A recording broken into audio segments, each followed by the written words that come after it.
9।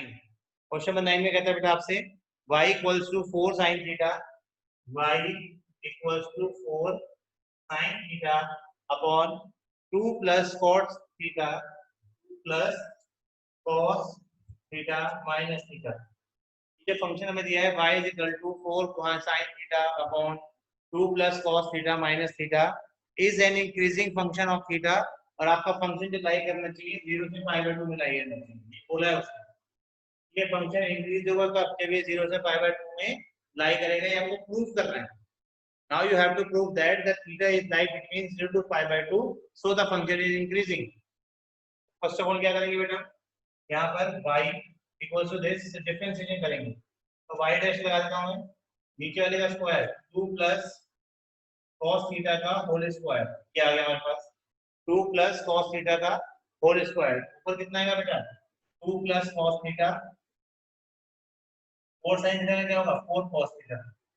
अगर ध्यान से समझोगे तो ये हमारे पास क्वोशिएंट रूल लग रहा है, क्वोशिएंट रूल में नीचे वाले का स्क्वायर ये आ जाएगा 4 cos थीटा हो जाएगा 4 sin थीटा माइनस यहाँ पे कितना आएगा 4 sin theta as it is, और नीचे वाले पार्ट का डेरिवेटिव होगा 2 प्लस cos थीटा का, 2 का 0 हो गया cos थीटा का माइनस sin थीटा हो गया, ये इस तरीके से, और लास्ट में क्या है माइनस थीटा, तो इट मींस क्या आ गया -1, क्योंकि यहाँ पे डिफरेंशिएशन जो हुआ है बेटा वो थीटा के रिस्पेक्ट में हुआ है, differentiation with respect to theta.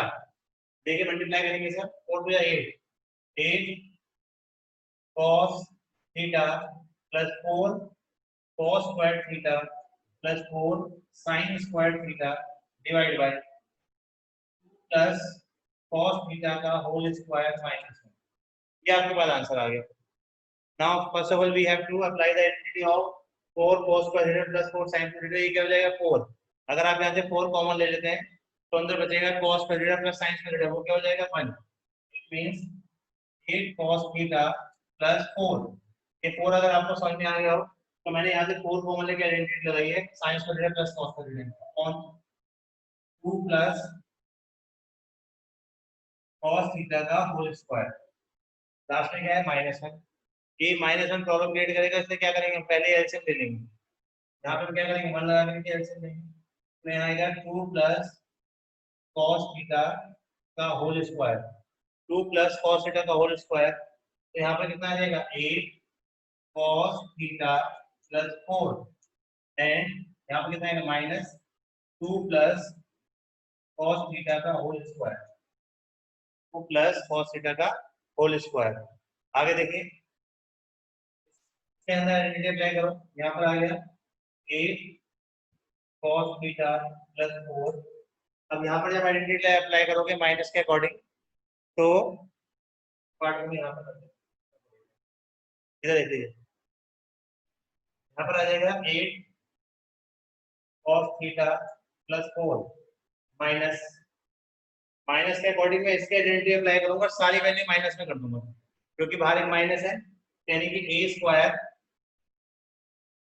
4b square, ऐसे a square plus b square -2ab, it means -8 cos theta -8 cos theta divide bye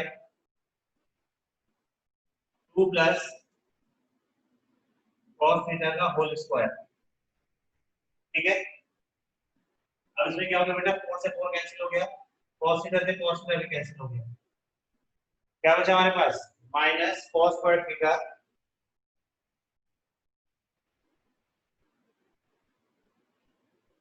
upon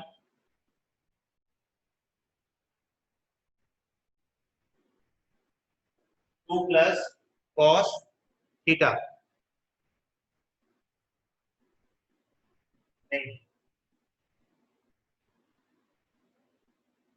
एक सेकंड रुको, कहीं क्वेश्चन में कोई भी के अकॉर्डिंग 4 cos थीटा लगेगा, तो 8 cos थीटा में से 8 cos थीटा में से 4 cos थीटा माइनस करेंगे, यहाँ पे 4 cos थीटा आ जाएंगे।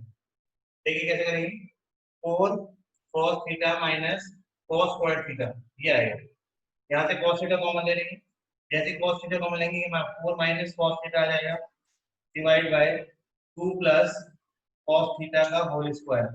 ठीक है, ये आपका y डैश का प्रॉपर आंसर आ गया।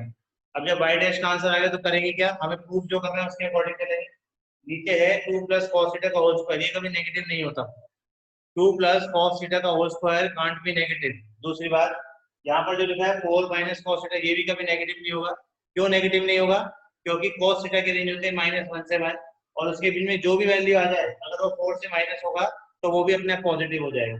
ठीक है, तो यहाँ पे लिख देंगे हम, क्या लिखेंगे, डी 4 माइनस कॉस थीटा, ये क्या होगा, ऑलवेज 0 से बड़ा होगा, कोमा, तो लिखा है 2 plus cos theta, 2 plus cos theta का होल स्क्वायर, ये भी हमेशा 0 से बड़ा होगा। जब ये दोनों फंक्शन 0 से बड़े होंगे तो सारी डिपेंडेंसी किस पे आ गई, cos थीटा पे, इस पे डिपेंडेंसी आ गई। तो cos थीटा पे जब डिपेंडेंसी आ गई है, और cos थीटा हमारे पास ये क्या है, फर्स्ट क्वाड्रेंट, और फर्स्ट क्वाड्रेंट में cos थीटा की वैल्यू क्या होती है, पॉजिटिव होती है। यहाँ लिखो इसके आगे, यहाँ लिखेंगे, नीचे लिख देता हूँ मैं थोड़ा सा, यहाँ पे लिखेंगे हम, cos theta is positive in 0 से π/2, यानी कि 0 से π/2 के बीच में cos थीटा की वैल्यू क्या होती है, पॉजिटिव होती है। तो ये इससे हमें क्या प्रूव किया हमने, कि this function increasing in the interval 0 से π/2, यानी कि पूरा क्वेश्चन ये भी पॉजिटिव ये भी पॉजिटिव, सारे के सारे डिपेंडेंसी किस पे आ गई, cos थीटा पे, और cos थीटा जो होता है वो हमेशा 0 से π/2 के बीच में पॉजिटिव ही होता है। तो इसका मतलब क्या है, the function is positive, function is increasing इन 0 से π/2 में फंक्शन क्या होगा, इंक्रीजिंग मोड पर होगा। ठीक है, हम स्टार्ट करेंगे इसमें question number 11, prove that the function is neither increasing nor decreasing in the interval -1 to 1, x square minus x plus 1, function है हमारे पास x square minus x plus 1, और हमें प्रूव करना है neither increasing nor decreasing between the interval -1 to 1। देखिए कैसे करेंगे हम, सबसे पहले derivative f dash x equals to आ गया 2x minus 1, इसको क्या करेंगे, इंटरवल्स निकालने के लिए हम इसको 0 के इक्वल रख देंगे। जैसे हमने इसको 0 के इक्वल रखा तो बेटा x वैल्यू क्या आ गई, 1/2 आ गई, x वैल्यू क्या आ गई, 1/2। अब क्या चेक करेंगे यहाँ पे, इंटरवल बना के 1/2 बोल रहा है।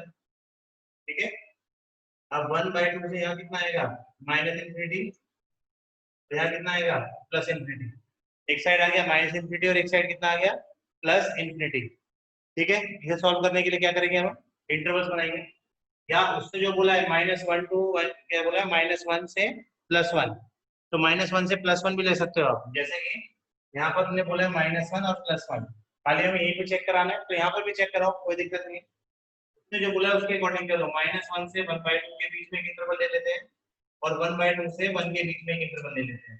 ठीक है, क्या वैल्यू चेक कराते हैं, f dash x, उसने कंबाइंड फॉर्म बोलिए, ध्यान रखना -1 से 1, लेकिन हमारे क्वेश्चन के अकॉर्डिंग ये दो पार्ट में डिवाइड हो चुका है, क्योंकि इसकी जो एक्सट्रीम वैल्यू आ चुकी है वो आ चुकी है 1/2। तो हमने फंक्शन को दो इंटरवल को दो पार्ट में ब्रेक कर दिया, -1 से 1/2 और 1/2 से 1। अब देखिए -1 से 1/2 के अंदर बीच बीच में 0 भी आता है, अगर मैं इस फंक्शन के अंदर 0 पुट अप कर देता हूँ इस वाले पार्ट के अंदर, तो मेरे पास आंसर कितना आ जाएगा, जैसे मैंने x के लिए 0 पुट अप करी यहाँ पर, मेरा आंसर आ गया -3। It means f dash x less than 0, तो क्या हो गया, स्ट्रिक्टली डिक्रीजिंग, लेस देन 0 आ गया, स्ट्रिक्टली डिक्रीजिंग हो गया ये। उसके बाद अगर 1/2 से 1 के बीच में कोई वैल्यू पुट अप करते हैं, लेट्स सपोज 3/4, 3/4, क्योंकि इन दोनों के बीच में एक वैल्यू आती है 3/4। अब इसके बीच में अगर हम पुट अप करेंगे 2 into 3/4 minus 1, ये कैंसिल करेंगे, 3/2 minus 1 करेंगे तो पॉजिटिव आंसर आएगा, हमारा आंसर आएगा पॉजिटिव। इसका मतलब क्या हो गया, f dash x greater than 0, strictly increasing. और जब इनको कंबाइंड फॉर्म में लिखा जाएगा, मैंने आपको पहले बताया था, जब फर्स्ट क्लास में बताया था कि जब इनको कंबाइंड फॉर्म में लिखा जाएगा तो ये ना डिक्रीजिंग काउंट होगा ना इंक्रीजिंग काउंट होगा। इट मींस -1 से 1 अगर चेक करेंगे तो neither increasing and nor decreasing, ये लिखा जाएगा, neither increasing and nor decreasing, क्योंकि हमें फंक्शन क्या करना है, कंबाइंड फॉर्म में हमने पूरे क्वेश्चन को एक्सप्लेन किया है। x plus 1/x, वो कहता है हमसे कि ये स्ट्रिक्टली, कहता है i एक इंटरवल है, I be an interval disjoint from -1 to 1. इसका मतलब I इंटरवल है disjoint which is not belongs, यानी कि -1 से 1 के बीच में ये बिल्कुल इससे डिसजॉइंट है। ये वाला पार्ट इससे बिलोंग ही नहीं करता। I एक पर्टिकुलर इंटरवल है जिसमें ये चीज इंक्लूड नहीं है, ये बोला है इसने कि I के अंदर ये वाली चीज इंक्लूड नहीं है और सब कुछ इंक्लूड है, -1 to 1 इंक्लूड नहीं है। तो कहता है फंक्शन जो है स्ट्रिक्टली इंक्रीजिंग है I पर। मींस इस फंक्शन को पहले हमें इंटरवल्स निकालने हैं, इंटरवल निकालने के बाद हमारे पास जो आंसर आना चाहिए वो आंसर ऑलवेज इंक्रीजिंग होना चाहिए, बस -1 to 1 पे इंक्रीजिंग नहीं आना चाहिए क्योंकि वहां पे इंक्रीजिंग होता ही नहीं। ठीक, ये प्रूफ कर रहा है, शो कर रहा है। देखिए कैसे करेंगे। हम अपना सिंपल क्वेश्चन करेंगे, डेरिवेटिव निकाला, x का डेरिवेटिव 1, इसका डेरिवेटिव 1/x²। चलो हमने डेरिवेटिव निकाला, डेरिवेटिव है हमारे पास x का डेरिवेटिव 1 और 1/x का -1/x²। क्या करेंगे, इसका एलसीएम ले लो, x² -1/x² इक्वल टू क्या रखते हैं, इसको 0 रखते हैं। For finding the intervals, interval find out करने के लिए क्या किया मैंने, इसको 0 के इक्वल रख दिया। अब x के ऊपर 0 चला गया, जैसे x के ऊपर 0 चला गया यहाँ कितना आ गया, x का -1 equal to 0, then x will be 1 under root और we can say plus minus root लगा दो, यहाँ पे क्या लग गया +-1 और जैसे +-1 आ गया हम क्या करेंगे, यहाँ पर अपने इंटरवल्स बनाएंगे। कैसे, +1 -1 प्लस इंफिनिटी और माइनस इंफिनिटी, ये हमने 40 के इंटरवल्स को ड्रॉ किया है। अब देखिए इसके intervals -∞ to -1, -1 to +1 and +1 to +∞। Now see the changes, क्या क्या चेंजेस होते हैं इसके अंदर वो देखेंगे। सबसे पहले है -1 to -∞। क्या मतलब है, -1 से -∞ के बीच में देखेंगे तो कोई भी एक वैल्यू कंसीडर कर लेते हैं। लेट्स सपोज मैंने कंसीडर कर ली -2, मैंने कंसीडर करी इसके अंदर -2 वैल्यू लेंगे तो क्या आएगा हमारे पास, इसके अंदर चेक कर लेते हैं। 1 - 1 अपॉन -2 का स्क्वायर, 1 - 1/4, 1 - 1/4, सिंपलीफाई करो इसे तो आंसर कितना आ गया 3/4। इट इज पॉजिटिव, यानी कि यहाँ पर f डैश x का आंसर क्या है, f dash x is greater than 0। 0 से बड़ा आ गया हमारे पास आंसर, क्या मतलब इसके इंक्रीजिंग। -1 to 1, -1 to 1 पुटअप तो कर लेंगे लेकिन 0 पुटअप मत करना इसके बीच में, क्योंकि यहाँ पर 0 आते के बाद क्वेश्चन गलत हो जाएगा। ठीक है, यहाँ पर 0 पुटअप मत करना क्योंकि क्वेश्चन गलत हो जाएगा। कोई और वैल्यू पुटअप कर लेते हैं, जैसे कि लेट सपोज मैंने वैल्यू पुटअप कर दी 1/2, तो 1 - 1 अपॉन 1/2 स्क्वायर, 1 - 1 अपॉन 1/4, 4 यहाँ पर आ गया, 1 - 4 इक्वल टू कितना आ गया -3, नेगेटिव आंसर आ गया हमारे पास। तो उसका अंदर क्या है, f dash x less than 0 strictly decreasing, and third one is +1 से +∞, +1 से +∞, यानी 2 पुटअप कर लेते हैं। जैसे यहाँ पे 2 पुटअप करेंगे, जैसे फर्स्ट पार्ट में आंसर आया था वैसे ही सेम यहाँ पर भी आएगा। हमने क्या करना है, यहाँ पर 2 पुटअप करना है। देखिए 2 पुटअप करने में क्या आएगा, 2 square 1 - 1/4, answer is 3/4। Again a positive number, it means f dash x क्या ग्रेटर देन 0 और ये क्या है स्ट्रिक्टली इंक्रीजिंग। यहाँ पर क्या गया, स्ट्रिक्टली इंक्रीजिंग। ये जो टेबल बनाते हैं हम क्वेश्चन के अंदर, ये अपने वैल्यू को यानी अपने इंटरवल को चेक करने के लिए कि इंटरवल इंक्रीजिंग है या फिर डिक्रीजिंग है। इसी तरीके से हम इंटरवल को चेक करते हैं। ठीक है, अगर आप टेबल नहीं भी बनाओगे और उसको स्टेटमेंट वाइज करोगे तो भी कोई दिक्कत नहीं है, जो आप स्टेटमेंट मुझसे पूछ रहे थे अभी लास्ट क्लास में। अगर आप टेबल बना के नहीं करते तो भी कोई दिक्कत नहीं है, बट टेबल से हमारा जो क्वेश्चन है बिल्कुल एग्जैक्ट सामने क्लियर हो जाता है कि हाँ बेसिकली हमने इंटरवल्स ये बनाए हैं, इसमें स्ट्रिक्टली इंक्रीजिंग है, इसमें स्ट्रिक्टली डिक्रीजिंग है। मींस कहने का ये है कि अगर आप किसी भी कोई भी पैराग्राफ भी लिख देते हो तो पैराग्राफ से अच्छा क्या माना जाता है कि उसको पॉइंट्स में डिक्लेयर कर दे। तो मैंने यहाँ पे टेबल बना के डिक्लेयर कर दिया। ठीक है, ऐसा कोई मैंडेटरी नहीं है टेबल बनाना, बट मैं ये कह रहा हूँ आपसे कि टेबल बनाने से हमारे क्वेश्चन में क्लियरिटी ज्यादा होती है कि हमने इंटरवल्स निकाले हैं, फिर उसके बाद उसका डेरिवेटिव चेक किया, डेरिवेटिव के बाद उसका रिजल्ट निकाला। क्या रिजल्ट निकला हमारे पास, स्ट्रिक्टली इंक्रीजिंग है या स्ट्रिक्टली डिक्रीजिंग है, स्ट्रिक्टली इंक्रीजिंग। ये इसका बेनिफिट होता है बेसिकली। अब आप देख रहे होंगे कि ये वाला पार्ट इंक्रीजिंग है, ये वाला पार्ट इंक्रीजिंग है, ये वाला डिक्रीजिंग है। मींस जो उसने क्वेश्चन में बोला था वो बिल्कुल ट्रू था, सही से प्रूव करने के लिए बोला था कि आई पर ये फंक्शन यानी कि ये वाला पार्ट जो है ये बिलोंग करता है आई से, ये वाला पार्ट ही बिलोंग करता है आई से, बट ये बिलोंग नहीं करता। ये तो क्वेश्चन में बोला था उसने कि ये जो आई वाला पार्ट है, ये वाला जो पार्ट है ये क्वेश्चन में बिलोंग नहीं करता है, यानी कि -1 to 1 से डिसजॉइंट है ये वाला सेट, और बाकी दोनों पे क्या है, बाकी दोनों पे इंक्रीजिंग। तो इसका मतलब ये बात प्रूव हो गई कि the function is increasing on I, it means function is increasing on I पर इंक्रीजिंग है। ठीक है, now you have note the question. Now बेटा will move to the next question. Next question देखिए, क्वेश्चन नंबर हमारे पास 17, prove that the function log cos x, function हमारे पास log cos x, log cos x जो function है बेटा हमारे पास इज स्ट्रिक्टली डिक्रीजिंग ऑन 0 से π/2 और स्ट्रिक्टली इंक्रीजिंग दिखाना है π/2 से पाई। ये हमारे पास पूरा क्वेश्चन, तो पहले डेरिवेटिव भी कर लेते हैं, तो कर ही देंगे। f dash x equal to log x का 1 अपॉन cos x, और cos x का क्या होता है बेटा माइनस sin x। ये हमारे पास डेरिवेटिव हो गया। पहले log के अकॉर्डिंग डेरिवेटिव हुआ, log cos x से हो गया 1 अपॉन cos x, और cos x से क्या हो गया माइनस sin x। तो फाइनली हमारे पास क्या आंसर आ गया -10x। ये हमारे पास डेरिवेटिव का आंसर आया -10x। अब उससे जो हमसे बोला है क्वेश्चन में कि हमें इंटरवल दिखाना है 0 से π/2 पे डिक्रीजिंग है और इंक्रीजिंग है π/2 से पाई पर। ठीक है, अब 0 से हमने दो इंटरवल बोले, दोनों को ई चेक करा देते हैं। यहाँ पे जो उसने इंटरवल बोले उसके अकॉर्डिंग चल रहे हैं। यहाँ पे देखिए 0 से π/2, इट मींस ये क्या हमारे पास फर्स्ट क्वाड्रेंट, और ये क्या हमारे पास सेकंड क्वाड्रेंट। फर्स्ट क्वाड्रेंट के अंदर 10 की वैल्यू तो पॉजिटिव होती है, लेकिन आगे क्या है -10। फर्स्ट क्वाड्रेंट में 10 की वैल्यू क्या होती है पॉजिटिव होती है, बट सेकंड माइनस लग रहा है उसके आगे, तो उसका मतलब क्या हो जाएगा नेगेटिव।